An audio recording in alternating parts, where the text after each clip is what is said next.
Muy buenas tardes amigos de Auditer Solutions. Seguimos con estas sesiones de renta de personas naturales. El día de hoy venimos a tratar el tema de las rentas por la cédula de ingresos de capital. Seguimos con nuestra herramienta, de la herramienta de la ayuda de renta elaborada por la DIAN. Comencemos. Siguiendo la misma estructura de los ejercicios anteriores o de los videos anteriores donde ya trabajamos rentas de trabajo y rentas por honorarios, vamos a trabajar las rentas de capital manteniendo la misma estructura al menos de los ingresos. Recordemos que estábamos trabajando sobre 131.200.000 pesos de ingresos. Cuestiones para tener en cuenta en lo que tiene que ver con rentas de capital y rentas no laborales. En las rentas de capital y rentas no laborales, si ya nos pasamos de ingresos superiores a 127 millones de pesos en el año anterior, muy seguramente somos responsables de IVA, muy seguramente ya tendremos que estar en facturación electrónica, al menos en las rentas de capital, en lo que tiene que ver con la parte de arrendamientos, más específicamente con arrendamientos de bienes comerciales, para que lo tengamos en cuenta.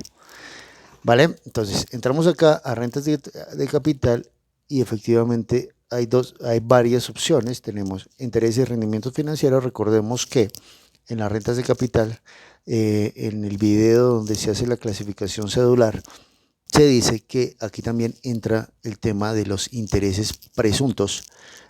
Cuando en las cuentas de la empresa o en el PUC de la empresa tenemos una cuenta que es cuentas por pagar a socios o accionistas, entonces en ese momento la persona natural que es titular de esas acciones o de esas cuotas partes de interés social, dependiendo de la calidad o de la empresa que se haya formado, bien sea limitada o anónima, tendrá que reflejar en su renta personal los intereses presuntos de dichas cuentas por pagar. Dicho esto, entonces entremos aquí al mismo tema, y una de las cosas que vemos acá en los intereses y rendimientos financieros es tres estructuras. Una que es con componente inflacionario, que son los rendimientos financieros que nos dan las entidades vigiladas por la Superintendencia Financiera. Los intereses y rendimientos grabados en el 100%, pues que son aquellos, por ejemplo, que vienen de retiros de cuentas AFC o ABC en los rendimientos financieros, o aquellas préstamos que tenemos a particulares y por los cuales nosotros cobramos intereses, pues también irán acá grabados al 100%, y intereses y rendimientos financieros con una parte grabada diferente al componente inflacionario, ¿cierto? Que son estructuras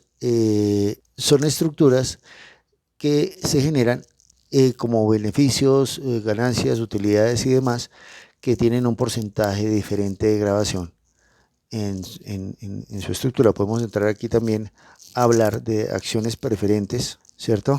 Acciones, por ejemplo, si preferentes en el caso de las sociedades anónimas simplificadas, que tienen algún rendimiento que está grabado a una tasa diferente de acuerdo a la depuración del artículo 49 del Estatuto Tributario. Entonces tenemos tres tipos de rendimientos financieros. Los más utilizados obviamente van a ser el tema de los rendimientos financieros bancarios. Vuelvo y repito, a menos que tengamos cuentas o intereses presuntos que irían acá grabados al 100%. Entonces pongámoslo por ejemplo acá interés presunto, pongámoslo acá 1.200.000, que va a ir hice 100% grabado. Recordemos que pues esto, como es un interés presunto, no va a llevar retención en la fuente. En el caso de los ingresos como tal, deben venir certificados. Recordemos por allá el video donde decíamos los documentos necesarios para renta.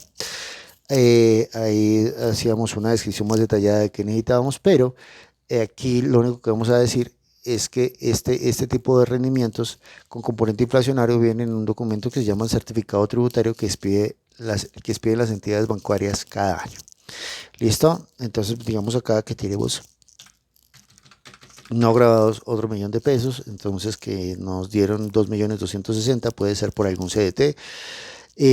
Muy seguramente esos rendimientos financieros, cuando ya son grandes, muy seguramente tienen una retención en la fuente. al 7%. Entonces 88.263 por un lado. Y vamos teniendo efectivamente los ingresos correspondientes. Vamos a mirar cómo se comporta nuestro formulario. Efectivamente, ingresos no constitutivos de renta ni ganancia ocasional corresponde al componente inflacionario de los rendimientos financieros. Tenemos 3.461.000 de ingresos, que es lo que tiene que ver con los ingresos presuntos y los ingresos financieros en general. Para llegar a los, a los ingresos totales, acordémonos que eran 131.200.000. 131.200.000 menos 3.461.000. Entonces digamos que son 127.739. Tenemos en la siguiente estructura las 4 ítems diferentes a los rendimientos financieros e intereses, que son los arrendamientos, las regalías, la explotación de propiedad intelectual y los intereses presuntos. Aquí ya los metimos en la parte grabada, ¿vale? Y en ingresos de capital por rentas del exterior. Entonces vamos a meter acá, digamos que es el tema de arrendamientos. Fíjese que aquí aparece una lista desplegable que nosotros definimos de por qué concepto estamos en las rentas de capital. Podemos poner, obviamente, recordemos de nuevo, lo hemos dicho en todos los videos y aquí lo repetimos, que esta es cuestión del detalle de la estructura contable, de dónde sacamos los valores, es esencial para las rentas que vamos a hacer hacia adelante. 127.739. Entonces vamos al formulario y miramos a ver 131.200.000. Efectivamente ya nos está dejando pasar alguna estructura. Listo.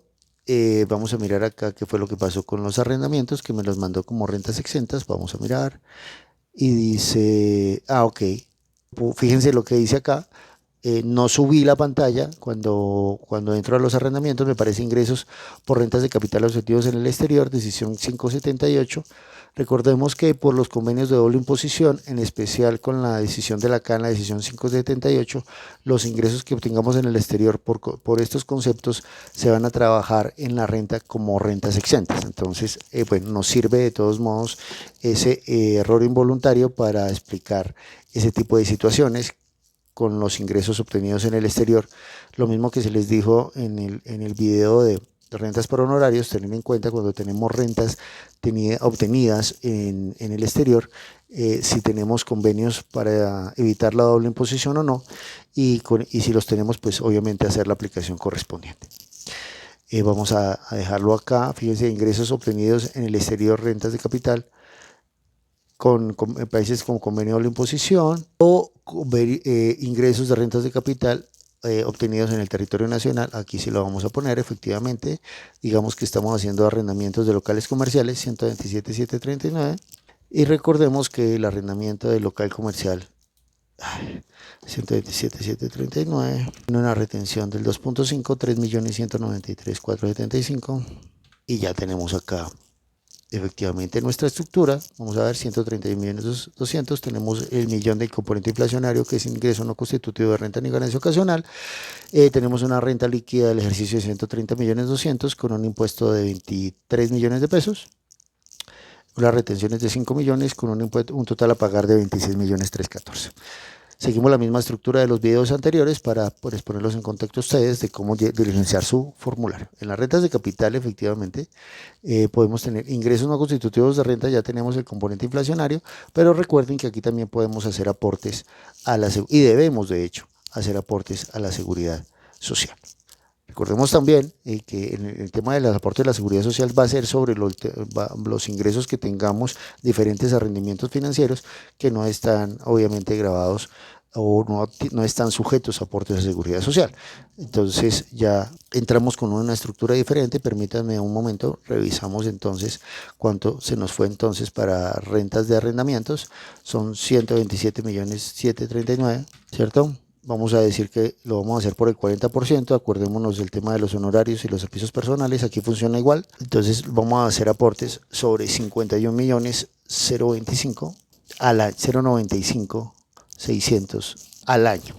¿Eso qué quiere decir? Que mensualmente estamos haciendo aportes sobre 4.257.966 pesos.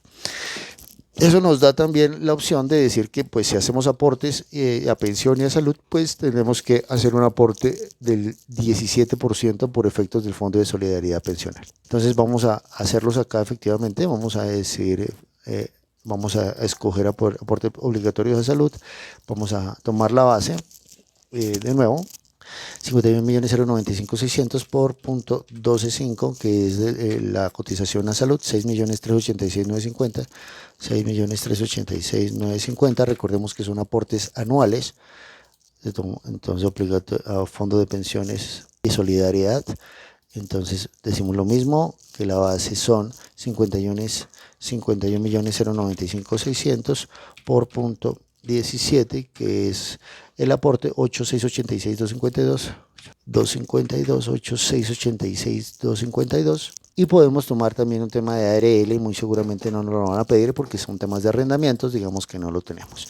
Entonces ya tenemos 15.073 de ingresos no constitutivos de renta por aportes a seguridad, a seguridad social, y a pensiones, y 1 millón de pesos de componente inflacionario que nos certifican los bancos. Entonces, pues si nos vamos acá al formulario, ya tenemos un ingreso no constitutivo de renta mucho mayor, que obviamente disminuye nuestra renta líquida y por ende nuestro impuesto, si ustedes se fijan. ¿Listo? Vamos a ir por partes.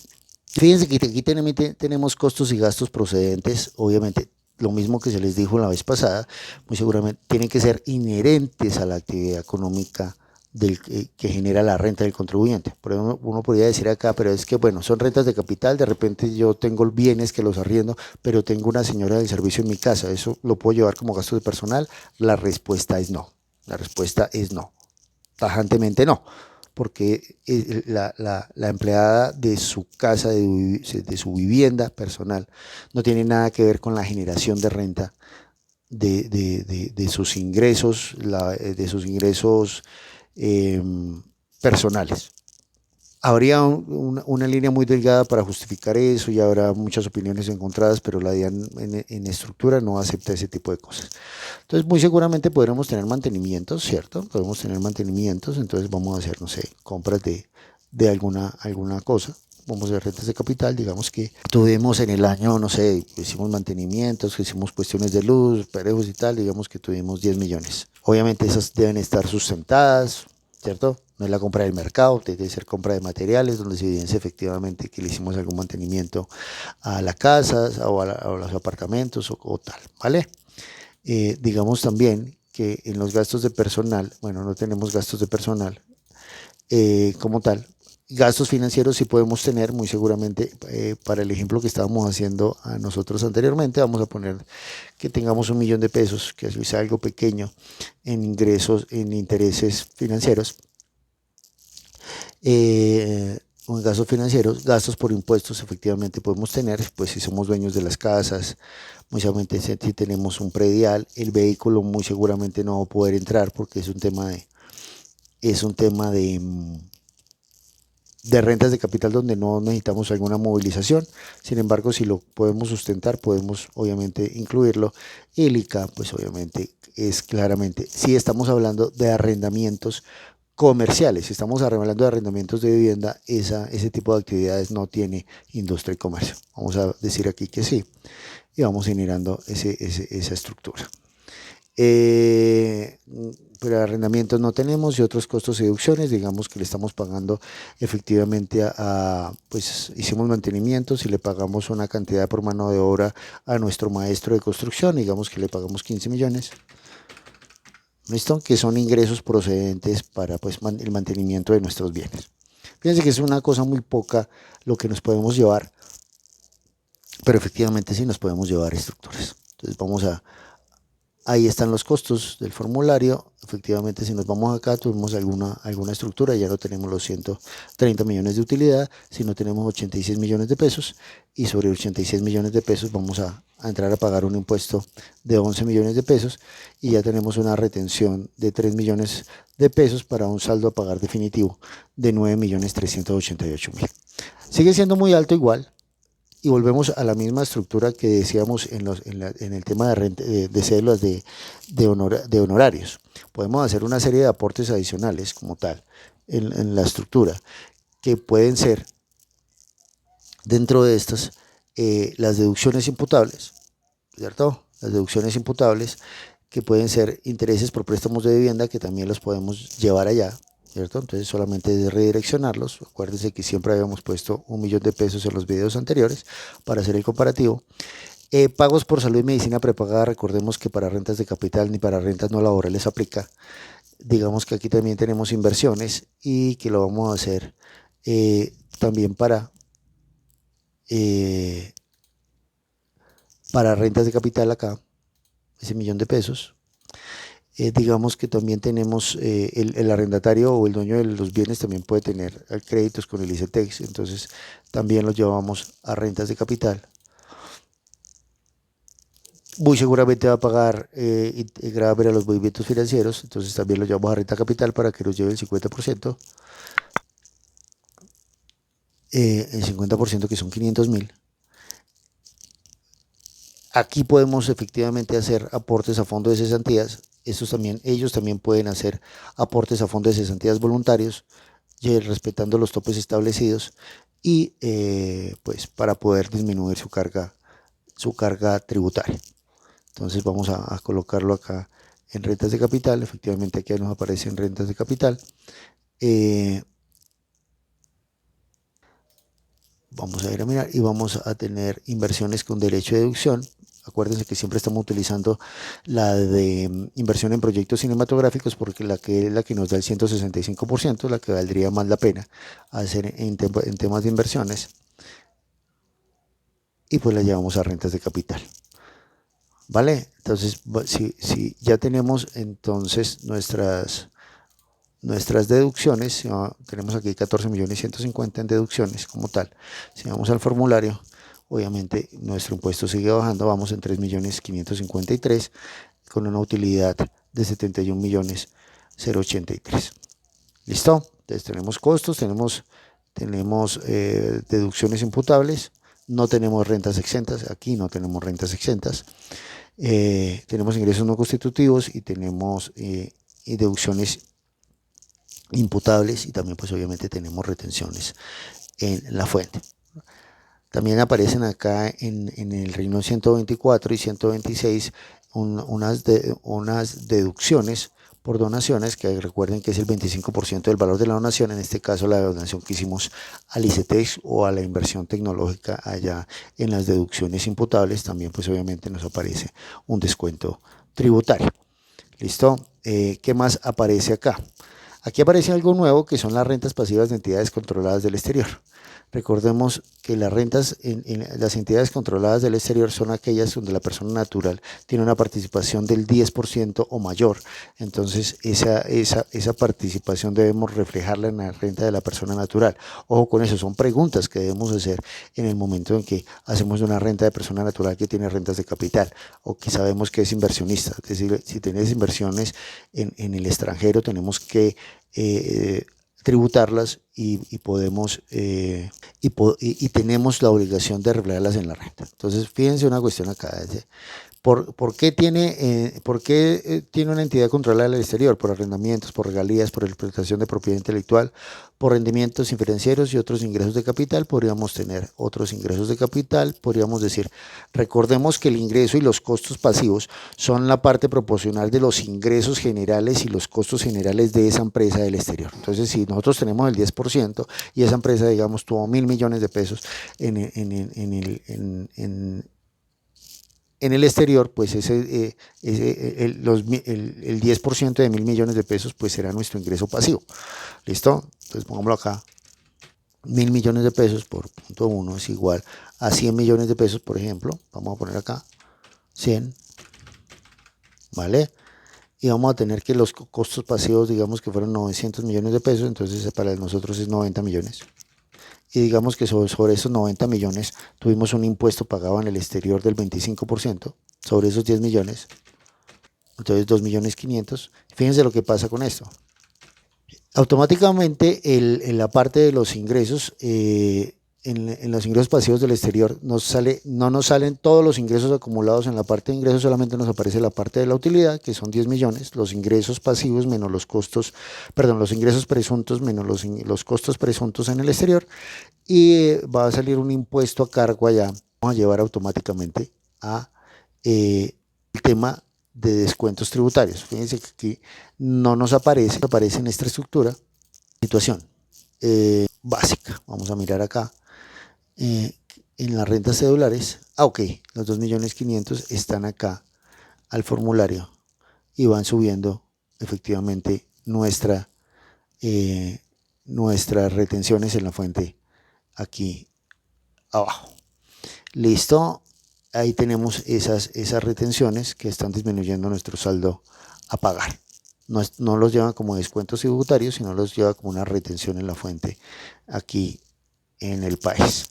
Tenemos acá, tenemos aportes, podemos tener aportes voluntarios a cuentas AFC y ABC o a fondos de pensiones. Vamos a llevar las rentas de capital. Nos vamos a rentas cedulares, nos vamos a formulario. Efectivamente ya tenemos nuestro formulario, ya eso es los 3 millones que aportamos a cuentas AFC o fondos de ABC o fondos voluntarios de pensiones, pues son renta exenta y pues obviamente va a disminuir nuestra renta líquida, disminuyendo importantemente nuestro impuesto, y aquí ya tenemos 8.975.000 como tal, 795, perdón. Las retenciones, tenemos un anticipo y tenemos un saldo a pagar entonces de 5.096.000 pesos. Eso sería la estructura de las rentas de capital. Tener en cuenta eso, que si tenemos ingresos en el exterior, también nos podemos llevar costos en el exterior y los impuestos que paguemos en el exterior también. ¿Listo? Entonces fíjense que es una renta ya un poco no tan sencilla, porque tenemos que llevar, bueno, académicamente y en lo que vemos en el formulario resulta un poco más ágil que las anteriores. Sin embargo, es de más cuidado porque todos estos costos y todas esas deducciones que nos estamos llevando deben estar previamente soportadas y verificadas por el contador que esté elaborando la declaración o el contribuyente que la esté usted utilizando estos medios para elaborar su propia declaración de renta. Entonces, bueno, esto es lo que teníamos por hoy para en temas de rentas de capital. Si les gustó, no olviden darle like, compartirlo con sus amigos, suscribirse al canal, activar la campanita.